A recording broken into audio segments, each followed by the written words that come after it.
Hello दोस्तों, Manish blog में आप सभी का फिर से बहुत बहुत स्वागत है। आपका इतना प्यार मिला उसके लिए आप सबको बहुत बहुत धन्यवाद। तो आज मैं आप सबको ऐसी बात बताने वाला हूँ जिसे आप जान के भी अनजान बनने की कोशिश करते हैं। हर सनातनी ये जानता है कि हनुमान जी चिरंजीवी है, उनको चिरंजीवी रहने का वरदान प्राप्त है, फिर भी वो जान के अनजान बनता है और हनुमान जयंती मनाता है, जो कि सरासर गलत है।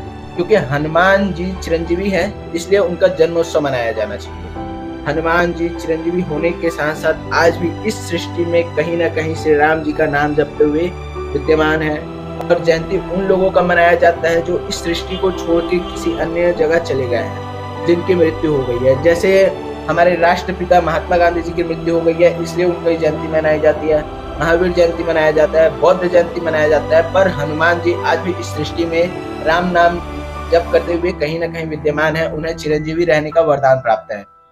तो उम्मीद है आप भी आज से जो भी पोस्ट करेंगे, चाहे फेसबुक में करें, इंस्टाग्राम में करें या यूट्यूब में कोई वीडियो डालें, उसमें हनुमान जयंती नहीं हनुमान जन्मोत्सव लिखिए। इससे हमें भी एक प्रबल शांति मिलेगी कि हनुमान जी हमारे साथ हैं, सदा हमारे साथ रहेंगे।